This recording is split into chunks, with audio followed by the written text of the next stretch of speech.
चलिए, पिछले क्लास में हम लोग संवेग के बारे में पढ़ रहे थे बालक। पिछले क्लास का वीडियो आप देख लीजिएगा जो नहीं आया था, जिनका टेस्ट वगैरह हो रहा है। तो हम लोग संवेग में ही आगे कंटिन्यू करेंगे। मोमेंटम बताया गया था कि संवेग को P से लिखा जाता है, वेक्टर P, और ये होगा m क्रॉस v। ठीक है, तो यहाँ पर वेग जो है सदिश है और संवेग भी सदिश है। इसके बारे में हम लोग एसआई मात्रक बीमीय सूत्र लिखे थे, देखिए कॉपी कहां तक था। चलिए, एसआई मात्रक और बीमीय सूत्र हो गया है। ठीक, ध्यान देंगे। तो संवेग के बारे में बताया गया था कि संवेग क्या है, तो पिंड के द्रव्यमान एवं वेग का गुणनफल है। जिस तरह से जड़त्व पिंड का एक गुण होता है, संवेग भी एक पिंड का गुण है, और ये संवेग का गुण उसी पिंड के पास आएगा जिसके पास क्या हो, द्रव्यमान। जिसके पास द्रव्यमान नहीं है आप उसका वेग नहीं बढ़ा सकते हैं, और जब तक पिंड में वेग नहीं आएगा पिंड के पास संवेग भी नहीं आएगा। अगर मान लीजिए पिंड के पास द्रव्यमान है तो संवेग नहीं है, संवेग कब आएगा, जब पिंड के पास वेग होगा तभी संवेग आएगा। अब कोई पिंड विराम में है तो उसका हमेशा संवेग कितना होता है, 0 होता है। क्यों? अगर वेग को 0 कर दीजिएगा तो m के साथ मल्टीप्लाई होकर 0 आता है। अब बताइए कि अगर कोई पिंड विराम में है तो क्या दूसरे पर बल लगा सकता है? नहीं। लेकिन वही पिंड अगर गति करते हुए आए तो किसी दूसरे पिंड पर बल लगा देगा। आपको एग्जांपल के तौर पे हमने बताया था कि अगर कोई बाइक वाला अभी स्टार्ट ही कर रहा है, अभी चलना शुरू ही कर रहा है, कहा जाएगा रोक दीजिए तो आप रोक दीजिएगा। क्यों? उसको रोकने में हमको कम बल लगाना पड़ेगा। लेकिन जहां वो किसी वेग से आ रहा है, द्रव्यमान भी है, वेग भी है, तो वो आपके ऊपर बल लगा सकता है। अब उसको रोकने के लिए उसके बराबर, उसके संवेग के बराबर आपका संवेग रहेगा, तभी आप उसको रोक पाएंगे। तो याद रखेंगे, संवेग आने से क्या होता है कि हम किसी पिंड पर बल लगा सकते हैं बालक। ठीक है, संवेग नहीं रहेगा तो आप किसी पर बल नहीं लगा सकते हैं। और ये बल आता किसके कारण है? तो इस वेग के कारण आता है, इस वेग के कारण आता है। अगर वेग नहीं रहेगा तो द्रव्यमान रहते हुए आप किसी पिंड पर बल नहीं लगा पाइएगा। तो इसका विशेष जो बात हम लोग पिछले क्लास में किए थे, आप देख लीजिएगा इसका वीडियो। ठीक है, इसका एसआई मात्रक बीमीय सूत्र भी हमने लिखा था। अगर बात करें इसका एसआई मात्रक पर, तो हमने लिखा था कि द्रव्यमान के लिए होता है, द्रव्यमान के लिए होता है kg और वेग के लिए मीटर सेकेंड इनवर्स 1। अगर बीमीय सूत्र कह देगा तो यहीं से कन्वर्ट कर लीजिए। kg द्रव्यमान का मात्रक है, मीटर लेंथ का है और सेकेंड टाइम का है। जो पावर रहेगा वो साथ में ही लिखेंगे। तो यही आपका एसआई मात्रक और बीमीय सूत्र था। कोई दिक्कत बालक? अब यहां से हम लोग एक संबंध निकालेंगे, किसके बीच? तो संवेग और गतिज ऊर्जा के बीच संबंध निकालेंगे। कल इसका डायरेक्शन हम लोग लिखे थे, देख लीजिए। तो इसका डायरेक्शन कहाँ होता है? Along the direction of velocity लिखे थे, वेग की दिशा में। ठीक है, बहुत अच्छा। तो ध्यान देंगे, अगर आपसे पूछा जाए कि बताइए संवेग सदिश राशि है कि अदिश राशि है, तो आप क्या बताएंगे? सदिश है। क्यों सदिश है? तो आप कहेंगे सर संवेग का दिशा उधर ही होगा जिधर पिंड के वेग का दिशा होता है। तो इस स्थिति में संवेग क्या है? सदिश राशि है। और इसका एसआई मात्रक बीमीय सूत्र आपके सामने हम लिख दिए हैं। और एक चीज और बता दे बालक कि जो संवेग का एसआई मात्रक बीमीय सूत्र होगा वही आवेग का भी होता है। तो एक बार ये मात्रक पुनः मिलेगा कब? जब आवेग पढ़ेंगे तब। उसका भी सेम होता है। चलिए, तो आज हम लोग क्या निकालने वाले हैं? तो आज हम लोग एक संबंध निकालेंगे, किसके बीच? तो संवेग के बीच और गतिज ऊर्जा के बीच। तो हेडिंग दिया जाए, हेडिंग देंगे गतिज ऊर्जा, हेडिंग दिया जाए गतिज ऊर्जा एवं संवेग में संबंध है। गतिज ऊर्जा एवं संवेग में संबंध है, गतिज ऊर्जा एवं संवेग में संबंध है। देखिए लिख रहे हैं, relation between kinetic energy, relation between kinetic energy and momentum relation between kinetic energy and momentum, relation between kinetic energy and momentum, गतिज ऊर्जा एवं संवेग में संबंध। हो गया बालक। अब सवाल ये है कि सर ये गतिज ऊर्जा क्या होता है? ठीक है, तो पिंड में पिंड के गति के कारण जो ऊर्जा आता है इसको हम लोग बोलते हैं गतिज ऊर्जा, और गतिज ऊर्जा गति के कारण आएगा, इसको हम लोग के से लिखते हैं, और ये होता है हाफ mv²। याद रखिएगा, ये आपको 9th क्लास में भी पढ़ना था इसके बारे में। तो काइनेटिक एनर्जी कितना होता है? Half mv²। ये ऊर्जा आता क्यों है? तो पिंड के गति के कारण ये ऊर्जा आता है। अभी देखिए फैन जो चल रहा है इसके पास अभी स्पीड है, अभी v वेग से गतिशील है, तो याद रखेंगे अभी इसके पास ऊर्जा है गतिज ऊर्जा। अभी बंद भी कर दीजिएगा तो कुछ समय तक ये फैन चलता रहेगा। क्यों चलता रहेगा? तो अपने ऊर्जा के कारण। कौन से ऊर्जा के कारण? समझ में आ रहा है? तो ये ऊर्जा अभी इसके पास है, और जितना ज्यादा वेग रहेगा उतना ही अधिक गतिज ऊर्जा होगा, जितना कम वेग रहेगा कम गतिज ऊर्जा होगा। क्यों? क्योंकि यहाँ पर द्रव्यमान तो अचर होता है, तो हम बदल किसको सकते हैं? वेग को। तो वेग को जितना अधिक कीजिएगा उतना ही इसका ऊर्जा ज्यादा होगा, वेग को कम कर देंगे तो कम ऊर्जा होगा। कोई दिक्कत बालक? तो एक संबंध में ई भी रहेगा और एक मोमेंटम है। तो मोमेंटम पे अभी तो हम लोग बात कर रहे हैं, इसको क्या कहा जाएगा? तो इसको संवेग कहा जाएगा। तो याद रखेंगे ये मोमेंटम संवेग है, इसको P से लिखा जाता है, और ये होता है m × v। तो हमको काइनेटिक एनर्जी में और इसमें संबंध निकालना है बालक। कोई दिक्कत? चलिए अब संबंध हम निकालेंगे, इसके लिए कुछ आपको लैंग्वेज लिखना होगा। लैंग्वेज लिखेंगे, माना कि स्मॉल m द्रव्यमान का कोई पिंड, माना कि स्मॉल m द्रव्यमान का कोई पिंड, माना कि स्मॉल m द्रव्यमान का कोई पिंड v वेग से, स्मॉल m द्रव्यमान का कोई पिंड v वेग से गतिशील है, स्मॉल m द्रव्यमान का कोई पिंड v वेग से गतिशील है, अतः पिंड का गतिज ऊर्जा, अतः पिंड का गतिज ऊर्जा, अतः पिंड का गतिज ऊर्जा डैश दे दीजिए, डैश दे देंगे। और हमको ये बताइए बालक कि अगर यहां लिखा जाए गतिज ऊर्जा, गतिज ऊर्जा काइनेटिक एनर्जी, इसको शॉर्ट में हम लोग के ही लिखते हैं काइनेटिक एनर्जी, या केवल ई भी लिख सकते हैं। तो काइनेटिक एनर्जी कितना होता है? हाफ mv² होता है। तो सबसे पहले तो इसके बारे में जानना होगा कि सर ये काइनेटिक एनर्जी हो गया, इसको समीकरण 1 दे देते हैं। और एक चीज ध्यान देंगे, इसको संवेग में बदलना है, मतलब संवेग के साथ संबंध निकालना है। तो हमको ऐसा कुछ करना होगा इस सूत्र में कि कन्वर्ट होके किस में आ जाए? P के साथ संबंध में आ जाए। मतलब एक तरफ तो ऊर्जा दिख ही रहा है और ये कन्वर्ट होके P आ जाए, क्योंकि P में और K में संबंध चाहिए। चलिए आप देखते रहेंगे, हम इसके आगे कंटिन्यू कर रहे हैं। तो अब बताइए कि ये गतिज ऊर्जा हो गया, क्या इसको इस तरीके से लिख सकते हैं? गतिज ऊर्जा बराबर mv²/2। कोई दिक्कत बालक? इसको 1 से गुना करा दीजिए तो यही रह जाएगा। अब हमने बोला कि इसमें थोड़ा सा हम परिवर्तन करने वाले हैं, इसको हम m से गुना करेंगे और m से भागा करेंगे। अब कहिएगा सर क्यों? तो हम इसको P में बदलना चाहते हैं। तो आपके दिमाग में एक और बात आएगा कि P में ऐसे ही बदल दीजिए, एक mv को एक साथ रख दीजिए, एगो v अलग कर दीजिए, और इस mv को P कहते हैं, तो P × v/2 हो जाएगा। और ये P आ गया, गतिज ऊर्जा आ गया, तो हो गया संबंध, है ना जी? यही आपके दिमाग में बताएगा, लेकिन इस संबंध हम लोग नहीं लेंगे। अब सवाल ये है कि सर काहे नहीं लीजिएगा?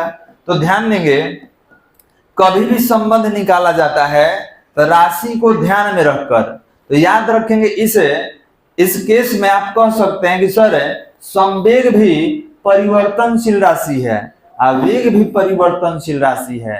तो अगर इसको हटाना है तो याद रखेंगे एक चर राशि होना चाहिए, एक अचर राशि आना चाहिए। मतलब अगर ई बदल रहा है तो ई नहीं बदलने वाला कोई राशि होना चाहिए, जबकि इस स्थिति में दोनों परिवर्तनशील है, संवेग भी बदलेगा और वेग भी बदलेगा। कोई दिक्कत बालक? तो हम ये संबंध नहीं लेने वाले हैं। क्यों नहीं लेने वाले? इसका रीजन क्या है? तो इसका रीजन ये है कि सर इसमें दो दो चर राशि है। चर मतलब जो बदल जाता है, पी भी चर है और भी चर है, जबकि हमको एक चर के साथ क्या चाहिए? एक अचर होना चाहिए। तो अब ये नहीं लेंगे, तो ये नहीं लेंगे तो क्या किया जाएगा वही आपको हम बता रहे हैं, ठीक है? क्योंकि आपके दिमाग में ये बात जरूर आएगा कि सर एम भी स्क्वायर है तो एगो एम एगो भी को पी बना दीजिए, अभी को अलग रख दीजिए, हो गया संबंध। तो नहीं बालक, वो कब लीजिएगा? कह देगा कि चलिए दोनों चर राशि रख के संबंध निकालिए तब। लेकिन हम जो निकालेंगे इसी संबंध पर क्वेश्चन वगैरह भी आपके एग्जाम में पूछा जाता है। तो देखिए हम क्या कर रहे हैं, यहाँ द्रव्यमान से गुना द्रव्यमान से भागा। कोई दिक्कत बालक? ये करने से आपके समीकरण पर कोई अंतर आएगा? नहीं आएगा। क्यों नहीं आएगा? ये कट के एक हो जाता है। तो याद रखेंगे गणित का नियम कहता है कि अगर किसी राशि में आप अंश से और हर से उतना ही अंक से गुना और भागा करते हैं तो समीकरण पर कोई अंतर नहीं आएगा। अब ये बताइए कि क्या इसको इस तरीके से लिख सकते हैं कि काइनेटिक एनर्जी बराबर एम स्क्वायर भी स्क्वायर, थोड़ा सा बड़ा लिखेंगे, kinetic energy equal to m square v square upon 2m लिखा जा सकता है बालक? गुना करा दिए। क्या इसको ऐसे लिख सकते हैं, एम भी का होल स्क्वायर अपॉन 2m लिख सकते हैं? अब बताइए कि एम भी को आप क्या नाम दिए हैं? पी। तो क्या यहाँ पर काइनेटिक एनर्जी इस एम भी की जगह पर पी का स्क्वायर अपॉन 2m लिख सकते हैं? समीकरण नंबर 2। अब ये बताइए कि द्रव्यमान चर है कि अचर है? अचर है। और यहाँ पर बदलने वाला कौन है? चर कौन है? तो पी। तो एक चर हो गया, एक अचर हो गया। तो यही संबंध आपके एग्जाम में बहुत बार पूछा जाता है। अगर कॉम्पिटिटिव एग्जाम होगा तो इसका क्वेश्चन फाइनल मिलेगा और ये संबंध भी आपको मिलेगा। तो याद रखेंगे काइनेटिक एनर्जी ये हो गया गतिज ऊर्जा और ये हो गया संवेग। यही संबंध आपको निकालना होता है। तो आप यहां से लिख लेंगे बालक, यहां से यहां तक लिख लीजिए।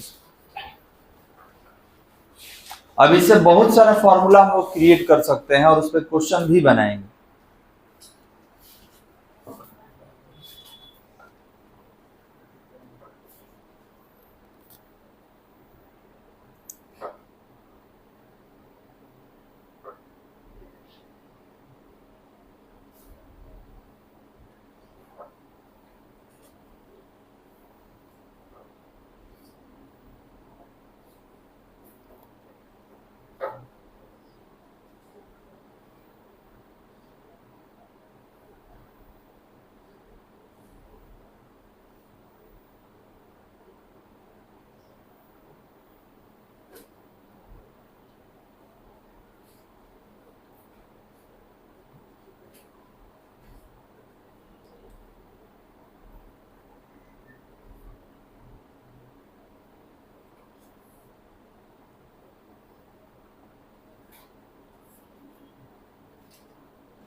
हो गया बालक?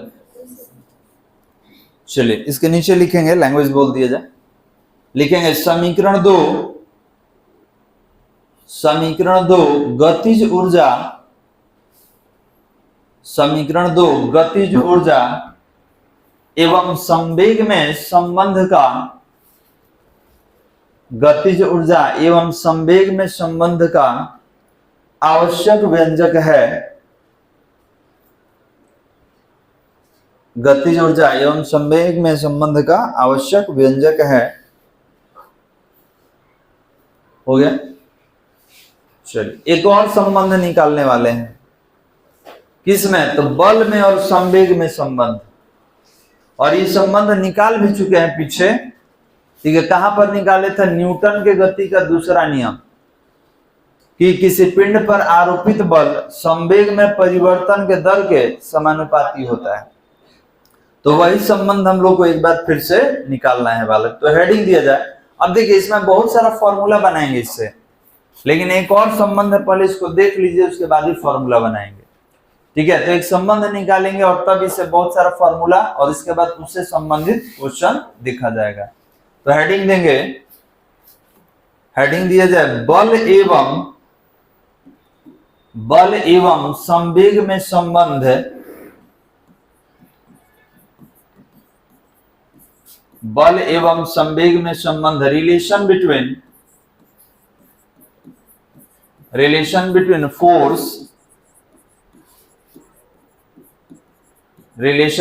Force and momentum, relation between force and momentum. तो ये संबंध ऑलरेडी हम लोग पढ़ चुके हैं, एक बार फिर से इसको रिवाइज कर लेंगे, क्योंकि यही संबंध किसको परिभाषित करता है, तो न्यूटन के गति के दूसरे नियम को परिभाषित करता है।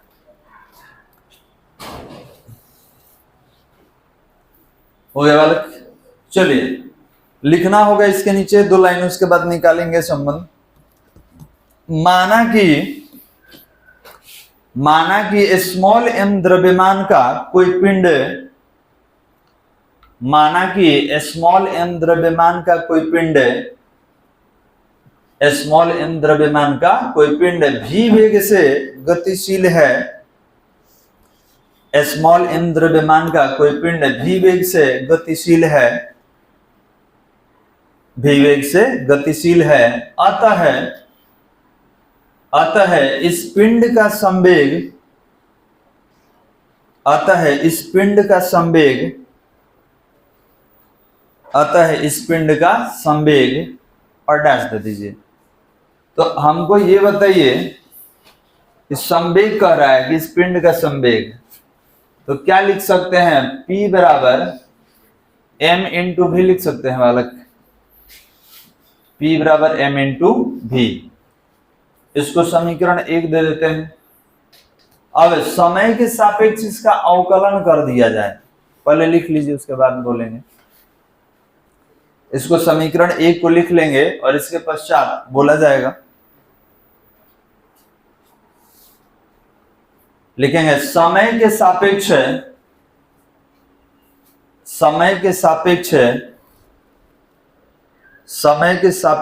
समीकरण 1 का, समय के सापेक्ष समीकरण 1 का अवकलन करने पर, हो गया, समय के सापेक्ष समीकरण 1 का अवकलन करने पर, तो आपको 2 पढ़ाया गया, अवकलन समाकलन, याद है। अब सवाल ये है कि सर ये अवकलन समाकलन में हम पढ़े थे कि अचर राशि का अवकलन समाकलन नहीं निकलेगा। अचर मतलब जो परिवर्तनशील नहीं है। तो सबसे पहले इसको समाकलन के पद में लिखिएगा, तो ये हो जाएगा dp अपॉन, ये हो जाएगा आपका dp अपॉन dt, और इधर हो जाएगा dm into v upon dt। ये अवकलन हम लोग कर रहे हैं, अवकलन आपको पढ़ाया गया है। अब यहां पर लिख सकते हैं सर dp अपॉन dt, इसमें द्रव्यमान अचर है जी, द्रव्यमान को आप बाहर कर लीजिए, तो m हो गया, और ये हो गया dv अपॉन dt। अब याद कीजिए, आपको हम त्वरण पढ़ाए थे कि त्वरण जो होता है ये होता है dv अपॉन dt, समय के सापेक्ष वेग में परिवर्तन की दर को त्वरण कहते हैं। अब यहाँ आप इसका यूज कर सकते हैं, कहिएगा सर ये dp जो होगा dp अपॉन dt, ये हो जाएगा m इंटू a, और अगर आप न्यूटन के गति का दूसरा नियम पढ़े हैं तो आपको मालूम होगा F बराबर क्या होता है, ma होता है। अब यहाँ पर ma को कैसे हटाइएगा बालक, F से, तो क्या इसको हम लोग लिख सकते हैं कि F इक्वल टू, ठीक है, dp अपॉन dt, यही संबंध है बालक। हम क्या किए, F को इधर रख दिए हैं, इसे कोई दिक्कत समझने में, चलिए इस समीकरण कितना हो जाएगा, 2 हो जाएगा, यही संबंध है आपका। लिख लीजिए, यहां से जो लैंग्वेज लिखे हैं यहां से आप लिखे हैं।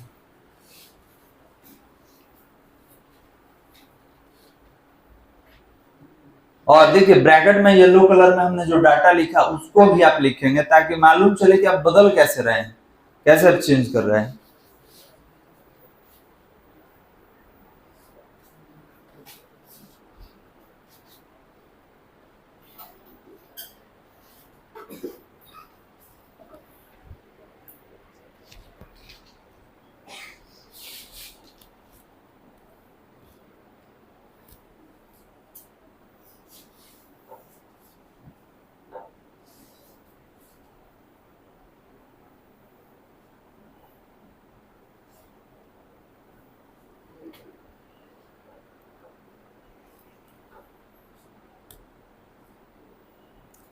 यही आपका इसी से निकाला गया था न्यूटन के गति का दूसरा नियम, याद है।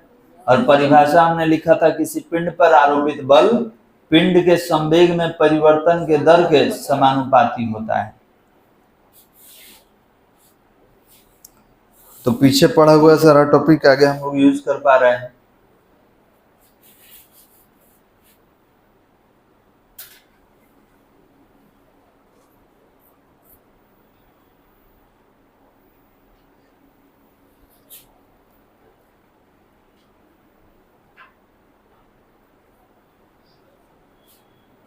बोला जाए,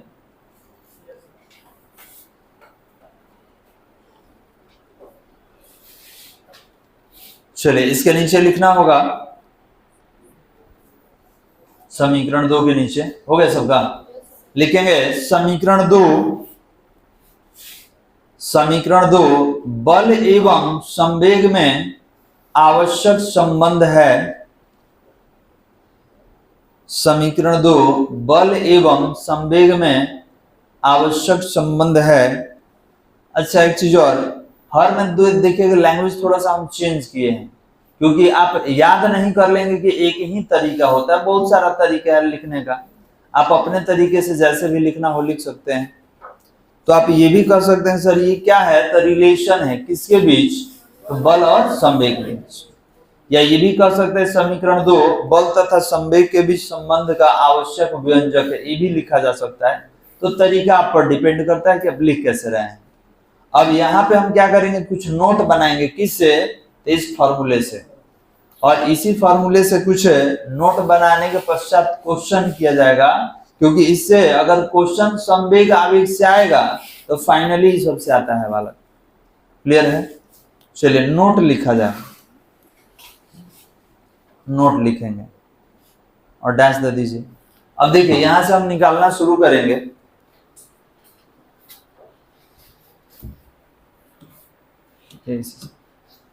नोट देखिए,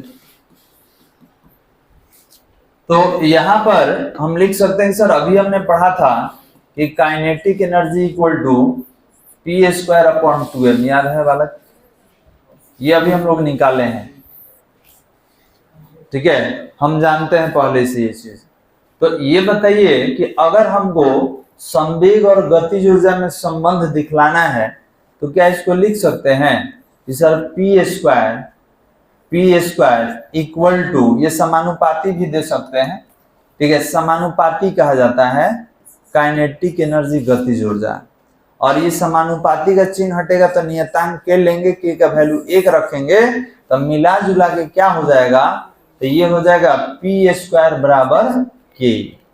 अब k की जगह e भी लिखा जाता है, याद रखिएगा, क्योंकि k थोड़ा सा लंबा हो जाता है तो हम लोग केवल e भी लिखते हैं।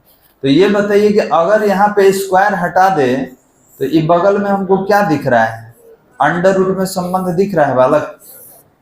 चलिए अब ये जब आप समझ गए तो देखिए इधर कहां से ला दिए, फॉर्मूला में से लेके आए हैं। देखिए अभी फॉर्मूला है ना, देखिए तो यहाँ दिख रहा है। अभी कहां से आया है मालूम चल रहा है ना, अभी पीछे ही से लाए। तो ये फॉर्मूला जो हम लोग प्रूव किए थे, इसी से अभी फॉर्मूला और सारा निकालेंगे। किधर वाला, किधर वाला, आई वाला, ये नहीं दिख रहा है यहाँ पे। अभी वही तो बता रहे हैं, अभी आधा बोले हैं आधा बता रहे हैं, पहले ही कह रहे हैं सर कहाँ गए, अभी तो लिखने वाले हैं। तो ध्यान देंगे, यहाँ पर आप कहिएगा कि सर इसके संवेग और गतिज ऊर्जा के बीच आप संबंध बताए हैं, तो इसमें द्रव्यमान क्या हो गया, तो यहाँ लिखेंगे, यहाँ पर हमको लिखना होगा कि जब m अचर हो, मतलब ये कब काम करेगा, ये संबंध कब काम करेगा, तो जब m आपका अचर रहेगा। मतलब इसके लिए आप कह सकते हैं कि m क्या है, हमारा अचर है। तो जब द्रव्यमान को अचर कीजिएगा, इसको अचर करेंगे तो संबंध इनके बीच बनाएंगे, और जब इसको अचर कर देंगे तो इन दोनों के बीच संबंध निकालेंगे।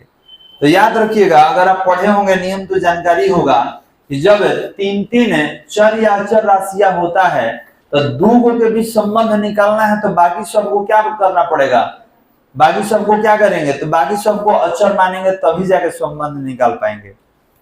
तो जब इनके बीच संबंध निकालिएगा तो कौन गो राशि है, तो एक गो है, तो इसको क्या अचर मान लेंगे। फिर कोई कहेगा कि सर मान ली कि हम इनके बीच संबंध निकालेंगे, तो इनके बीच संबंध निकालिएगा तो इसको क्या मान लेना है, अचर मान लेना है। तो जब दो के बीच संबंध निकालिएगा तो तीसरा क्या हो जाएगा, अचर हो जाएगा। कोई दिक्कत समझने में, अब समझ में आया, तब बात कंप्लीट कर लेंगे तब आप पूछ सकते हैं, कोई दिक्कत नहीं। तो आप कहिए सर कब यूज आप कर रहे हैं, तो ये तब यूज कर रहे हैं जब m का मान क्या हो, अचर हो, अचर रहेगा तभी यूज करेंगे। कोई दिक्कत वाला। अब यहां से आगे हम कंटिन्यू करेंगे, थोड़ा सा देखिएगा। इसमें m को हटा देना है, अचर मतलब इसको हटाइएगा, बात कीजिए। तो जब हटा दीजिएगा तो इन्हीं दोनों के बीच संबंध है, समझ आ रहा है। या आप इस चीज को यहां भी लिख सकते हैं, जब अचर हो तब यहां दर्शाइएगा, कोई दिक्कत नहीं है, ठीक है। ये आपको जानकारी होना चाहिए, मैथमेटिकल टर्म है। चलिए आगे बढ़े। अगर नहीं समझ में आगे सर कैसे हो गया, तो आप ये लाइन जो हम यहाँ लिखे हैं आप इसको इसके ऊपर लिख दीजिए, यहाँ लिख दीजिए कि जब m क्या है, पिंड का द्रव्यमान, अचर हो तब। इसको थोड़ा सा हम नीचे कर लेंगे यहाँ पे। जब m अचर हो, तो अचर रहेगा तो संबंध किसके बीच दिखाइएगा, इन दोनों के बीच। ई अचर रहेगा तो इनके बीच दिखाएंगे, और ई अचर रहेगा तो इनके बीच संबंध। तो एक एक करके हम निकाल लेंगे, अभी तो पहला ही निकाल रहे हैं, कोई दिक्कत बालक। अब ये जो संबंध है इसको थोड़ा सा आगे और लिखेंगे, देखिएगा ये संबंध आगे बढ़ाने वाले हैं। तो यहां लिखेंगे पुनः। तो ये बताइए कि अगर हमारे पास P1 लिखा हुआ है, यहाँ पर P2 लिखा हुआ है, तो आप कहिएगा ई अंडर रूट E1 हो जाएगा, और ये क्या होगा, अंडर रूट E2। अभी आपको बताएंगे, बार बार हम के ई नहीं लिखकर उसको ई लिख लेंगे, कोई दिक्कत वाला। सर सामने है, समानुपाती का मतलब सामने वाला संबंध होता है। तो अगर यहाँ P1 तो अंडर रूट E1, P2 तो अंडर रूट E2। क्या इसको इस तरीके से लिखा जा सकता है कि P1 upon P2 equal to under root में E1 अपॉन E2 लिख सकते हैं, बिल्कुल लिख सकते हैं। तो ये एक संबंध हमको दिखाई दिया, तो इसको हम एक समीकरण का नाम दे देंगे, ठीक है। इस पर क्वेश्चन वगैरह भी हम लोग सॉल्व कर लेंगे। एक और संबंध निकालेंगे, देखिएगा यहां लिखेंगे पुनः, देखिएगा बात नहीं, यहां पर एक और संबंध निकालने वाले हैं क्या, तो वही संबंध यही वाला ले रहे हैं, ये वाला, और ये हो जाएगा कि k इक्वल टू मतलब E equal to p square, यही संबंध ले रहे हैं। इसी से बहुत सारा फॉर्मूला निकालेंगे, अभी आप देखिए। तो यहाँ पर कोई दिक्कत लिखा हुआ है, तो अब आप कहिएगा कि सर ये जो आप लिए हुए हैं इससे क्या लिख सकते हैं, तो देखिए क्या लिखेंगे इससे। तो इससे हम लिखने वाले हैं कि E1 अपॉन E2, तो आप कहिएगा कि P1 square upon P2 square. तो क्या इसको ऐसे लिख सकते हैं कि E1 upon E2 equal to कितना, तो P1 अपॉन P2 का होल स्क्वायर।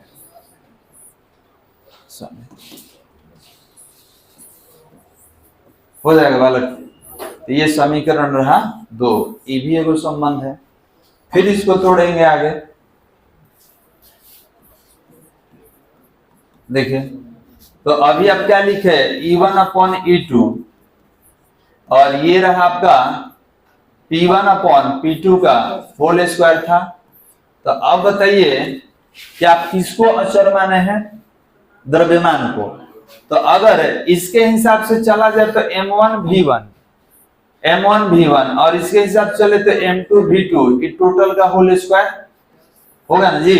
लेकिन आप बोलेंगे द्रव्यमान तो मेरा अचर है, तो जब द्रव्यमान अचर होगा तो ये M1 M2 नहीं लिखाएगा, दोनों Ma लिखाएगा। ये होगा M V1 और ये M2 V2। अब कंडीशन समझिए, मान लीजिए कि आपका द्रव्यमान है 5 kg और आप चल रहे हैं कितना से, तो आप चल रहे हैं 10 मीटर पर सेकंड से। धीरे धीरे आप पर बल लगा, आप अपना वेग बढ़ा दिए। आप कुछ देर बाद आप कितना वेग से चल रहे हैं, तो 20 मीटर पर सेकेंड से। तो ये बताइए कि जब 20 से चलिएगा आपका द्रव्यमान 5 किलो से 10 किलो हो जाएगा। माने कि आप दौड़ रहे हैं, 40 किलो आपका वजन है, आप कहीं दौड़ रहे हैं 10 मीटर पर सेकेंड से, तो दौड़ते दौड़ते 40 किलो से 20 किलो हो जाइएगा? नहीं हो जाइएगा। क्या बदलेगा? वेग बदलेगा, लेकिन द्रव्यमान नहीं। तो जब वेग बदलेगा तो कहेंगे ना कि पहले V1 था बाद में V2 हो गया, पहले ऊर्जा E1 था बाद में ऊर्जा E2 हो गया। समझ आ रहा है? लेकिन द्रव्यमान तो वही है। तो जब द्रव्यमान वही है तब हम कहें M1 M2 लिखेंगे, दोनों को क्या लिखेंगे? M ही लिखेंगे। क्यों? कट जाएगा। क्यों कटेगा? क्योंकि इस स्थिति में द्रव्यमान नहीं बदलता है, द्रव्यमान तो वही है। अंतर यह कि पहले V1 से चल रहा था, अब V2 से चल रहा है। पहले एनर्जी E1 था, अब एनर्जी E2 है। तो अब यहाँ M रख दिए, कोई दिक्कत समझने में? क्यों रखे? समझ में आ रहा है? एक ही द्रव्यमान है, दो अलग अलग नहीं है। उसी का दो वेग है, पहले का वेग अब बाद का वेग। अब यहां पर आप बोलेंगे सर M से M कैंसिल हो जाएगा, तो एक और फॉर्मूला दिख रहा है। क्या फॉर्मूला दिख रहा है? तो दिख रहा है E1 upon E2 equal to P1 upon P2 का होल स्क्वायर, और इसके साथ ही है हमारा V1 अपॉन V2 का होल स्क्वायर। कोई दिक्कत बालक? ये हो जाएगा 3। क्लियर है? और एक चीज और ध्यान देंगे, आप ये जो निकाले हैं इसमें किसको अचर माने हैं? द्रव्यमान को। अब जो निकालेंगे उसमें किसको अचर मान लेंगे? गतिज ऊर्जा को। इसको अचर मान गया तब इन दोनों के बीच संबंध निकालेंगे। तो किसी के साथ आप संबंध निकाल सकते हैं। कहां तक लिखे थे हम लोग? केवल नोट लिखे है ना, आप यहां से यहां तक कंप्लीट कीजिए। ये परिभाषा नहीं है, ये सूत्र है, इसमें फॉर्मूला हम लोग निकालेंगे अलग अलग तरीके से। ठीक है, हम लोग बदल रहे हैं जरूरत के हिसाब से, इसमें क्वेश्चन सॉल्व होता है बालक।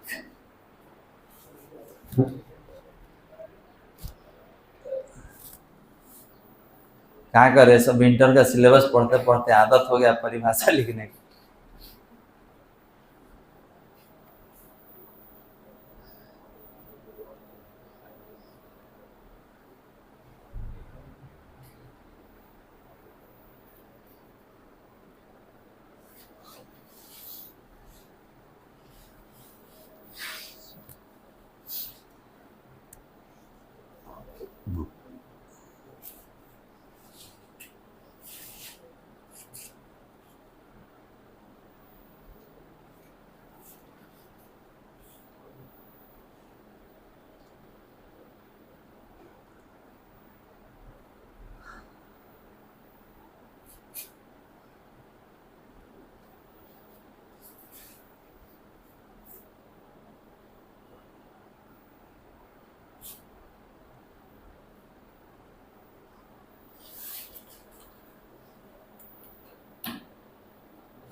हो गया बालक?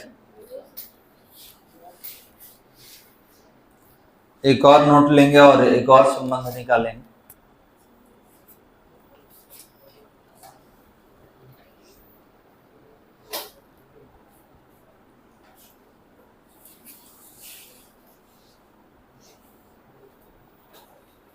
आगे बढ़ा दे।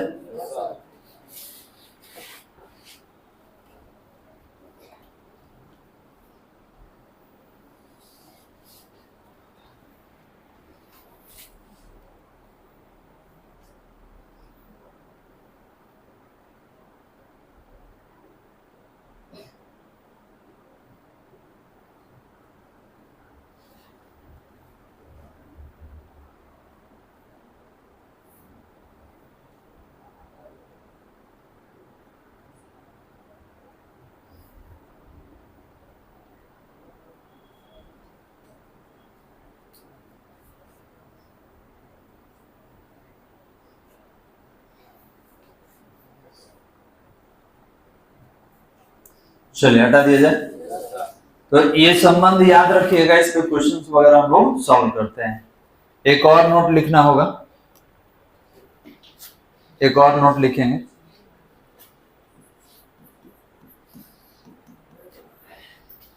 लिखा जाए, हम जानते हैं कि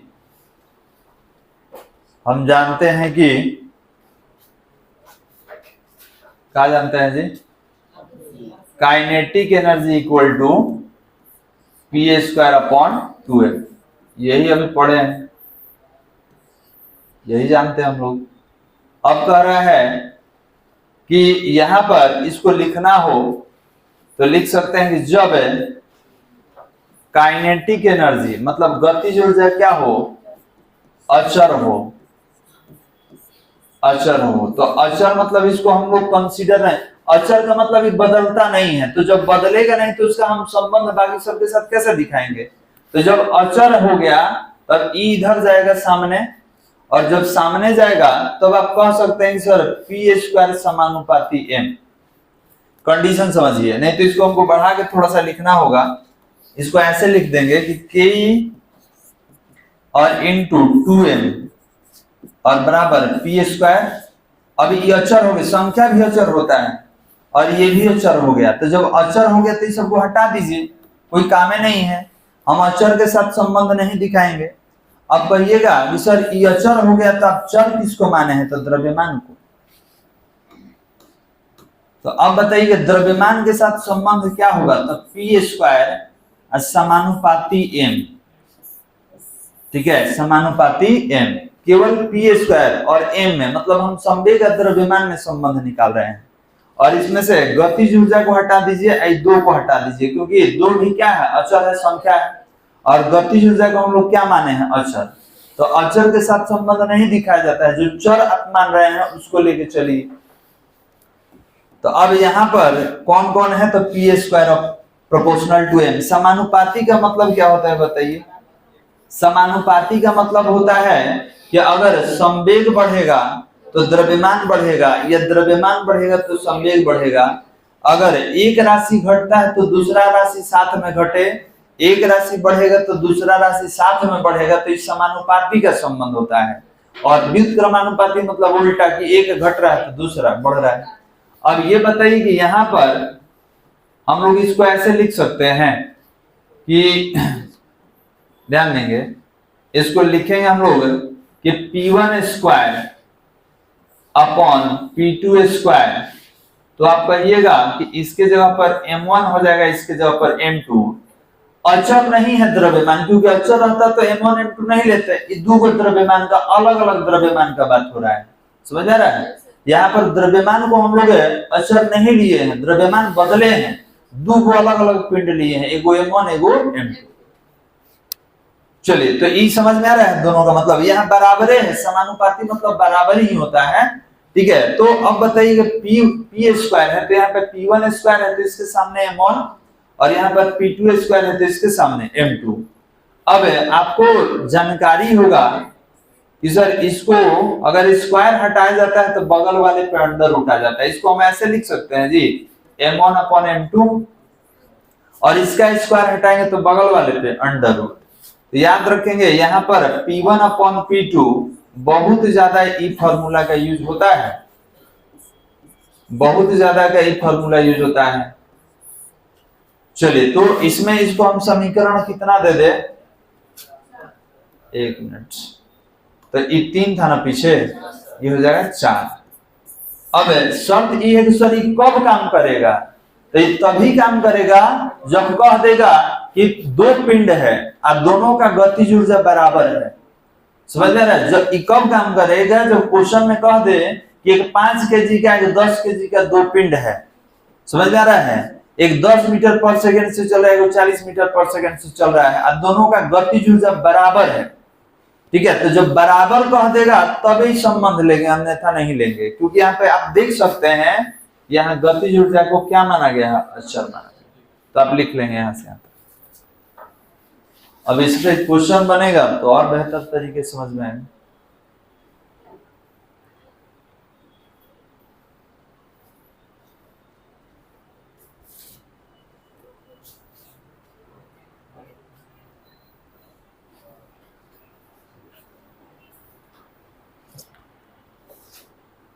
अब एक क्वेश्चन बना लिया जाए, समझ में आ जाएगा।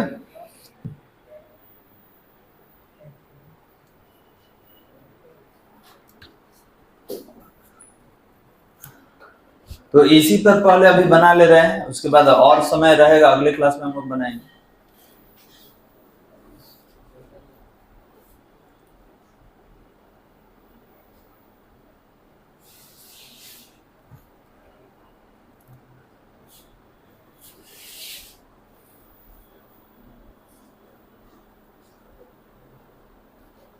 हो गया बालक? चलिए लिखे तो एक क्वेश्चन लिखे। जिनका नहीं हुआ छोड़ दीजिए, अपना वीडियो से देखिएगा, क्योंकि क्वेश्चन में थोड़ा समय लगेगा। समझ आ रहा है? उसको छोड़ दीजिए अगर नहीं लिखे हैं तो, आगे बढ़ा जाए।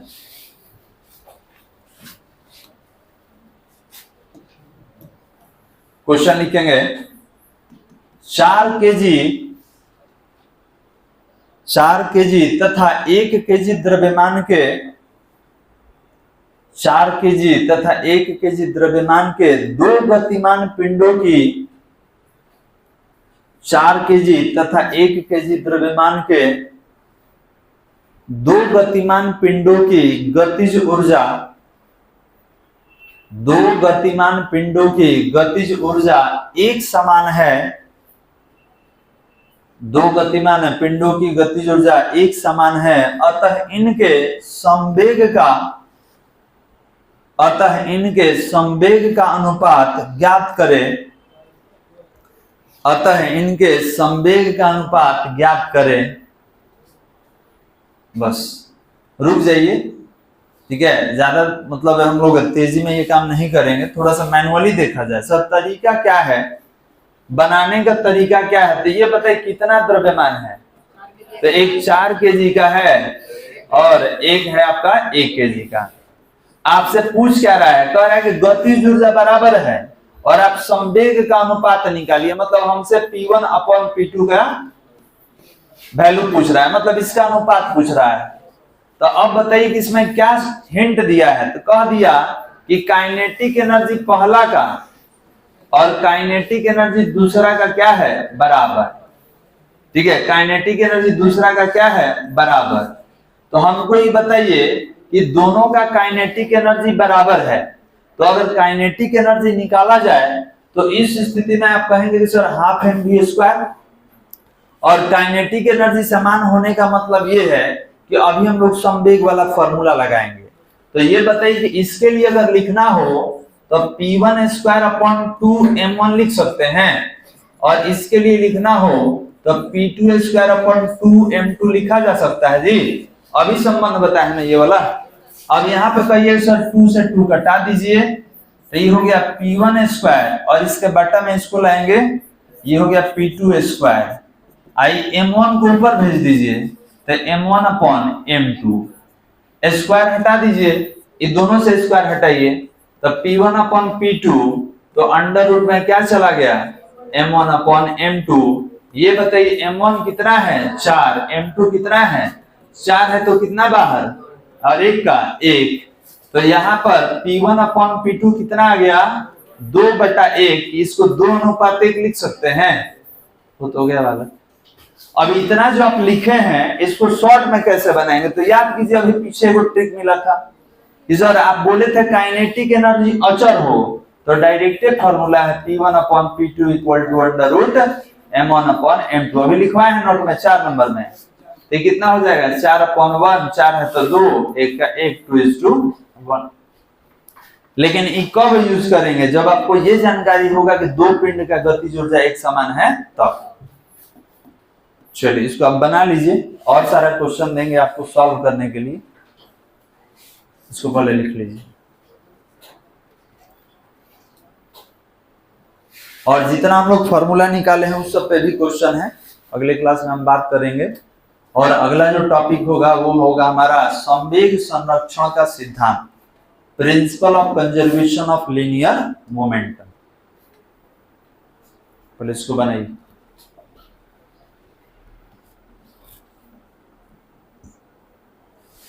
और ध्यान देंगे, ये इसमें हिंट दिया हुआ है, इसमें कहा गया है कि दोनों पिंड का गतिज ऊर्जा क्या है? बराबर। बराबर है तो बराबर करके निकालें।